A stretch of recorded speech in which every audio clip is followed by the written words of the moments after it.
Good evening, campers, dreamers, and babysitters. And yes, we are here with a little discussion video today.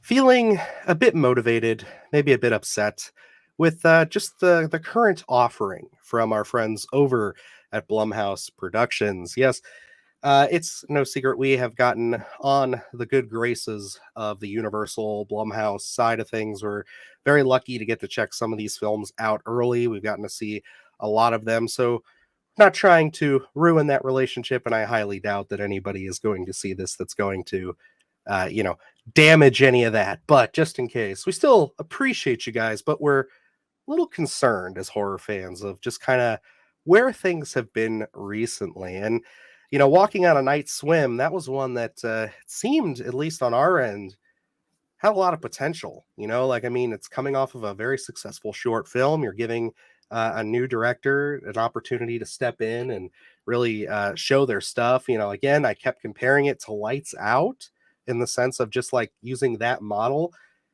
It should have been a really cool and successful hit for them, but you get in there and it's just very, very samey, very, very by the book, very like just bleached, not anything original Blumhouse, and I wasn't pleased with it. Yeah, you look back on that video, and I think you can probably count. You can do a drinking game with how many times I use the word formulaic in terms of describing that, and it really was. It didn't really offer anything new. It falls in line to a lot of things we've been seeing from Blumhouse. I think having more of a displeasure than really walking out of the theater feeling satisfied. And as we're talking about Blumhouse, I think that's probably one of the biggest points that I can make in terms of what their issues are. It seems just a lot of things become so formulaic with them that you're not walking away feeling like you're getting anything new.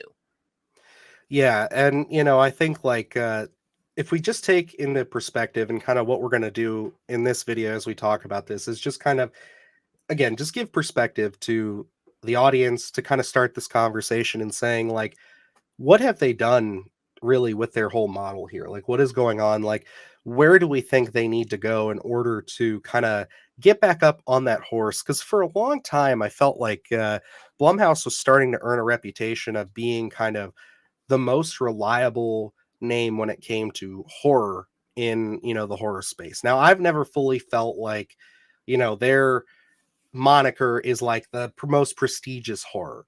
But like, for every truth or dare, there's, the Insidious films, there's, a Black Phone, there's always at least, that give and that take. It really felt like for a long time that they would put these films out, in the early part of the year that would kind of, just satisfy that itch for people to want to like teenagers to go out and see these films. It'll have a good weekend because they spent nothing on it, and then that'll be it.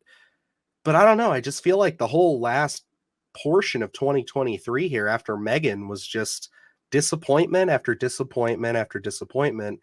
And I can't sit here and ignore the fact, though, that some of these disappointments for us made money. And the big one I'm going to point to is Five Nights at Freddy's, to where that movie was just extremely boring for what the concept was. And they're not the first to have honestly failed in that telling of a story with kind of the haunted pizza shop, showbiz pizza kind of looking mannequins thing.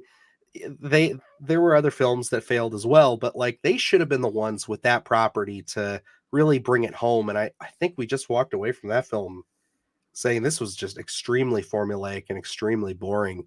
And that's kind of been the sentiment all this year.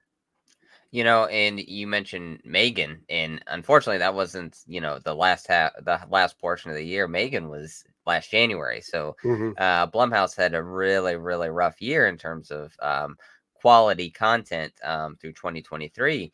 And Megan was something that I think did offer something unique and fresh, but it wasn't steeped in that terror element to it. I think it had those elements, but it was PG-13. It was something that kind of caught fire because of TikTok and that dance. And And it was a quality film, but not necessarily, one of those films that you go back when you want to be absolutely terrified by something. It was a fun film. I'll give them that. But looking at a lot of these films here, I think when we talk about Blumhouse and you talk about them making money, I think that's where we're at with it. When I see the next Blumhouse film coming out, I know that the first word in my head is convenience because I don't have to drive 45 minutes out of the way. You look at Infinity Pool, we had to travel a little bit to go see that film. Cobweb didn't get a release, things like that, where Blumhouse Pictures, for the most part, is either going to be in the theater or easily accessible streaming right out of the gate because of their partnerships. So you're going to have those numbers where people are tuning in to watch, whether it's streaming or they're going to go to the theater because you have that convenience where it's, if a teenager does want to go to the theater, it's going to be on the bill, it's going to be on the marquee because, hey, I can go see this one because of this wide release. So, you look at something like Exorcist Believer, it made money. No one, the majority of people weren't happy with the quality of that film. It didn't really offer anything new. But a lot of Blumhouse films are making money because of that convenience. You can go to your local theater and see it. Yeah, and I do think that that is again a big positive that we can take away from Blumhouse is that they have the power to get these films into theaters when they need to, when they feel like it's warranted. But I just don't know if like necessarily the products that they're putting in theaters are warranted. I feel like there have been some films that we've seen personally, like the big one I'm going to call out is The Passenger from last August, was something that it is a Blumhouse production. It was for MGM Plus streaming, so we were pretty surprised by that. Like that has very strong performances, very unique concept, and again, it's fitting right into that model that you expect from Blumhouse. It's cheap, it's very like hour 30, I think it is, and then you're out the door. And I think, like, if you just would have had a really decent marketing push behind that, I think that movie could have resonated with more people. I think more people could have gotten on board with it. Again, is it horror? Not really. But, it's one of those things where it's kind of got that genre twist to it. It does have some pretty outstanding and gruesome violence in it and a really, really strong, cast of performances here. But again, they just kind of buried that on streaming. And then, another one that was a mild success for us was Totally Killer, where it's like that was a fun film, but again, horror in the sense of it being about a slasher killer, and that's about it. As far as going into that deep rooted horror of what we expect from a really unique slasher like a Thanksgiving, no, it doesn't hit those marks. It's more comedy focused. And, which I just don't know if Blumhouse really knows where they sit anymore. Because I mean, if you go back even to, just looking at everything that we've gotten to see from 2022 forward, when we started the channel here, the Black Phone stands out as easily the most original, most exciting, most horror focused property that works on all cylinders. And yes, we've had things like Halloween Ends, which is clearly horror. They've done a great job with at least capturing the essence of it. But again, the story there's some decisions. I don't necessarily put that too much on Blumhouse. Maybe that's more of a David Gordon Green thing. But it's just kind of interesting to me here to see, like, I go through all these films, some of them too I've never even heard of, like The Nanny, Soft and Quiet, Run Sweetheart Run. Like, I don't even know what these films are, and they mention themselves when you look at them as billed as thrillers and horror.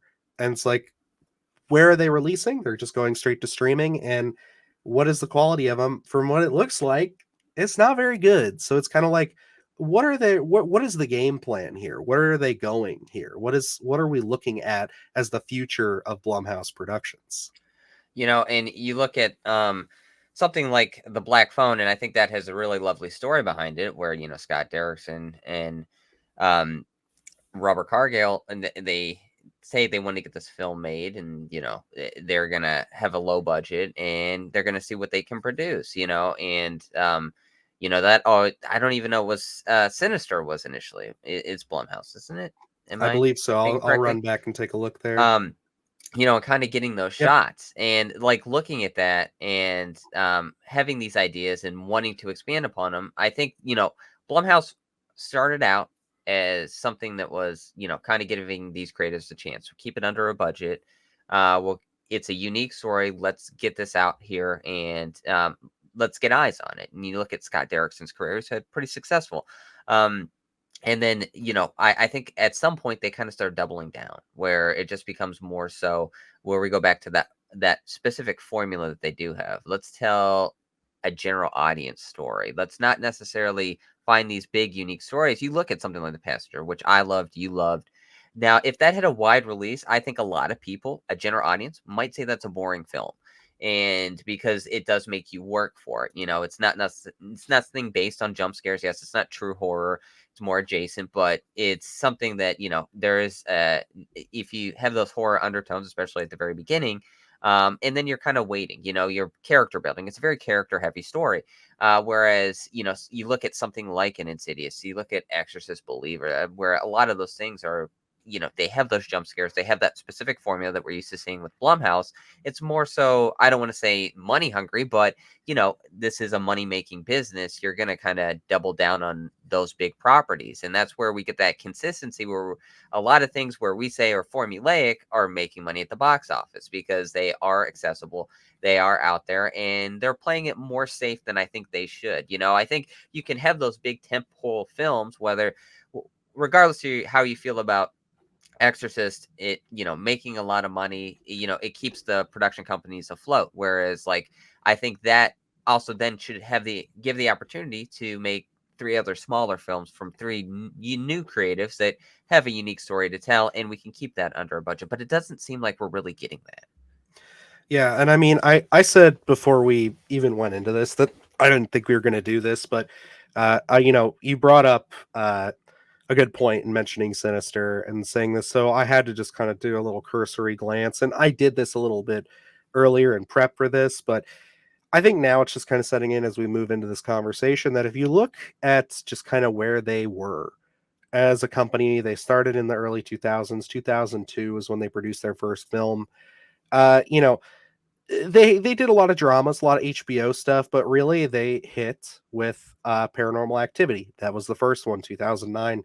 And then once that hit, you kind of move right into them producing primarily horror because we go right into Paranormal Activity 2, Insidious, Paranormal Activity 3, and they have their off romantic comedies here and there throughout the 2000s, but it primarily goes into horror. But the thing about it too is like Paranormal Activity and Insidious aside, you have like it seems like every 4 or 5 films you have something that's quite unique, like a Sinister. The Bay is one that's a very interesting found footage film if you've never seen that, Luke.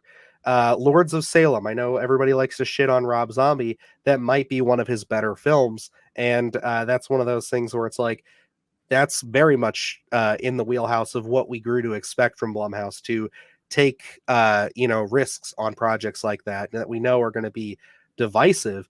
But even then, we have Oculus with Mike Flanagan's first film, and then as you just keep going through the 2000s, yeah, there's some crap in here, but I mean, any studio is going to have it. But you'll have things like The Green Inferno, The Gift. Obviously they go into some of their sequels that didn't work out too well, but then you have sequels like Ouija 2 that did. And then in 2017, I think this is really when things started to peak for them, I guess, more so with people looking at them as more of a vital studio when it comes to horror because they had the release of Split, M. Night Shyamalan, which you can say really revitalized his career with that film, and then Get Out in the same year, as well as things like the Belko Experiment, which is a lot of fun, Happy Death Day. So it's like within those last few years, they really seem to have hit their stride.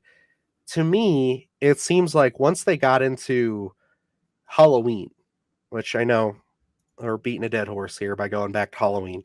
I'm not trying to pick on it too hard, but once they got there, I feel like they got a little bit too big for themselves because that's when you really start to see this unevenness start to hit where, you'll have things like Halloween, Happy Death Day 2, which I hear is a lot of fun. That's great. But then you start getting things like The Gallows Act 2. I had no idea that even existed. The Black Christmas reboot, which, say what you will about the content of the film, it was apparently a complete mess behind the scenes. And then it was Fantasy Island. And then it was The Invisible Man, which was a huge hit. But then you also had things like The Hunt, and you just kind of run through, and it's just like The Craft Legacy, then Freaky. So it's like for every decent film, instead of every like awesome, really good, impactful horror film, for every decent horror film, there's like six or seven throw them away, throw them out the door, terrible horror films. And it just seems like that's been the trend ever since we crossed into the 2020s here. And it seems like that's just really where Blumhouse is stuck. And then they try to hit big with these films like, uh, you know, Five Nights at Freddy's and Exorcist Believer. And even those, other than I guess financially, Five Nights at Freddy's, which I would dare say was almost a guarantee, uh, they're just not hitting, and they're not doing well at the box office unless you're Five Nights at Freddy's. Yeah, and I think that's kind of where um we start intertwining the ideas here where you talk about more unique properties prior to Halloween, and yes, we don't want to pick on Michael Myers too much. We've already done that a lot on the channel, but looking at that, I think prior to that, you look at it and it's like, oh, we made a pretty good return on this one, so we're happy here. And then you get the Halloween, and it's like, wait a second, we can make that kind of return on these films? Well, let's start gearing to that audience. Let's start making those stories geared toward that audience so that we can make returns like this. And let's start picking up legacy horror properties because those IPs, they already have an audience and those audience members are going to return. But it's also, if we make this formula here that people like, we're going to bring in the new audience here, and we're going to make even more money. And then we can keep doing that. And I think that's really where they got with this. Unfortunately, I think, once they figured out the returns that they can make in them switches to the original formula that they had, and they can start making more money. It again, this is a business and I do get it, but I think you do need those kind of smaller unique properties to kind of find that next viable horror property, to find that terrifier that is going to kind of bring you those big returns and also be that new fresh thing. Because yes, what we've seen after post Halloween is, like you just rattled off, it is a lot of established properties that they wanted to bring back to see if they could make those big returns. Yeah. And I guess the last two segments of our video here that I want to touch on is, so Night Swim pretty much it christens the start of this new combination with James Wan's company Atomic Monster. Now we were very happy to see this, and I still am. I mean, Night Swim, it's not the end of the world. It is something that's disappointing, but it's one of those things where it's like it more or less just, I thought of everything that we had talked about, that was going to be the next, okay, they're back in the saddle, they're doing things right. It just seemed like the formula was there. I was wrong. But if you look at Atomic Monsters' pedigree of films, they don't have nearly as many. You do have Lights Out, which, very good. We champion that film a lot. And another film that we tend to talk about very positively is Annabelle Creation, which is again them kind of being the shepherds of this Conjuring universe and kind of being responsible for every Annabelle creation. We have the Nun and the Nun too. But again, it's one of those things where that's also their kind of money making machine. It kind of gets the cash flowing for things like a Malignant, and hopefully what we thought was going to be great was Night Swim, but then also a Megan. So they're kind of operating in the same way. And I think that what we need to see from these studios now that they've combined is we need to see more of an effort to kind of double, and I say dare with Blumhouse's pedigree, almost triple the amount of Megans, Malignants, and kind of just odd out there ideas, but actually like putting some effort into it and not just saying like, oh, Night Swim, like this is a cool horror short, and then let them turn in something that just turns into Amityville with a pool. And it's like, no, like let's actually put some thought, some care, and some energy into this to give us something unique. And I think like that's the big thing that I need to see from these two studios joining. I need to see some proactive push over the next 2 years or so. Which I mean, because I can't expect 2024 to things are already set in motion, things are already made. I'm hoping for 2025, 2026, we really start to see some big movements, some big push to really bring some unique horror, trying to compete with up and comers like Screambox and Cineverse and Bloody Disgusting and all the stuff they're doing and all the great stuff that Shudder's been churning out recently. Like we need to start seeing more of a turn to that. Yes, and looking at it when I say like, there's this formula and we've seen it before, and I mentioned Night Swim where the dynamic of the family seemed very formulaic. Where I'm not saying you need to be completely out there. I think you need that formula to establish comfort in an audience. And I looking at something like The Nun 2, where there's a specific character in there that is a wild idea that I would love to have seen it more expanded upon. Where it's like I think you could take that formula that we're used to with Blumhouse or even Atomic Monster, if you want to get into that.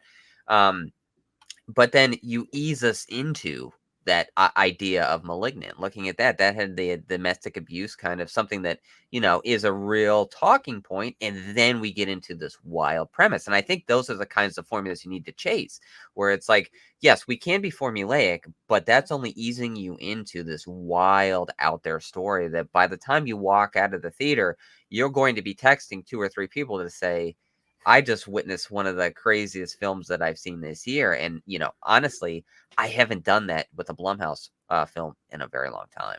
And yeah, I think that's really I think where the full sentiment of this video is coming from is we just want to see Blumhouse succeed. I mean, we're not sitting here like we can hate on them just as much as we hate on David Gordon Green's Halloween trilogy. We wanted to see that succeed so bad. We wanted that to be the perfect return to form for Halloween and everything, and it just didn't work for us. It worked for some, but for us, it was an issue. And that's kind of the same thing we're getting from Blumhouse here, where it's like, we're not sitting here just trying to bash this. We're not sitting here trying to rip into these companies. We see the potential, but we just feel like the approach and everything that they've been doing lately is just very by the numbers, very formulaic, like Luke said. And I want to expect better. I think that we should expect more and expect better from Blumhouse, and we should be able to get something unique and fun, and not just these. We're putting it out there just because it's cheap and it's affordable and it will make us a few dollars and will trick everybody and get everybody excited to go see this very generic horror film. Because really, if you look at the success of Terrifier 2 and you look at the success of some of the more recent horror films that have really blown people out of the water recently, they are very strange ideas. They are that kind of thing that we're looking for, where it's like, give us that kind of formula, give us that formula, but then turn it on its head. Give us something, give us that little extra shot of just like, wow, that's exciting. Like Barbarian, very formulaic first opening. Everybody thinks that Bill Skarsgård's going to be the guy who's going to torture or keep her in a basement. No, there is a fucking monster down there, and it's like that's the good stuff. That's the stuff we need more of. So it's kind of like I just need Blumhouse to kind of get with the program, I guess is where I'm going to leave this off and say it's like I want you guys to go back to taking more risks. Don't just put shit out there because, you have to, or it's like, oh, we're a horror company, so we got to do this. It's like stop trying to, kind of make the Disney version of all these horror movies and go back to taking risks. Go back to your Sinisters. Go back to all the other ones that really establish you, your Oculuses, and go back to that. Yeah, absolutely. And I think Halloween Ends is kind of a pretty decent example of that, where you look at it and that film wrestles with itself, from my perspective, where it's uh, it's that conclusion of a third installment, and then also bringing in a new idea, and that idea, but that tethering between Corey Cunningham and Michael Myers. For me, if we would have doubled down on that idea, and like again, it wasn't that closure that we were getting with that third installment. Um, It would have worked, and that would have been something where I could have pointed to that and said, "This is more things you need to do. Those are the out there ideas that you need to capitalize on." But that film wrestled with itself, where it had an out there idea, but also wanted to go back to the comfort of what we had been seeing, and you can see it through that progression of that film. And I think that's why it's such a sore spot for a lot of people. And I think Blumhouse really needs to fully commit when you look at things like that to those wild out there ideas and really capitalize on that and really take those to that next step. Take it 10 yards farther. Don't stop. Don't feel timid. Go there. I think people will be pleased because Barbarian was one of those films that was one of the most talked about of the year. Terrifier 2 was one of the most talked about horror films of the year. Those films, I think when you do go out there and you try to bring something new, unique to the horror space, horror fans are going to appreciate it. And, those returns I think are going to be there from a general audience because it's going to be such a big talking point. The internet is a huge place and it has a lot of influence. So when some people see a good property, whether people were lukewarm on it and wanting to go see it, they can be swayed. So I think if you give us those unique ideas and really lean into the uniqueness of what horror can be, I think you're going to see those returns. I agree with you. And, to your point, look at things like Talk to Me and When Evil Lurks. How many of those top 10 lists from all of our horror aficionados and buddies and critics, made the top five, easily. It's like those two films were consistently talked about, and they're both very unique ideas, very out there, very risky films. So it's like, think risky, think unique, and don't play it so safe because you're just boring us to death. Blumhouse, you're quite literally boring us to death, almost to tears in Night Swim. Swear to God. But alrighty, guys, that's pretty much I think everything we have to say and get off our chest here about Blumhouse. Let us know how you feel about this. I mean, this is kind of a different video for us. We don't really just have these kind of discussion pieces as much these days. So if you guys like these, let us know and maybe suggest some comments and what we could talk about next or what we can kind of sit here and have. And let us know what you guys think of Blumhouse. Are we way off base? Is Blumhouse just churning out the best stuff? Is this just going to be a Five Nights at Freddy's company here soon?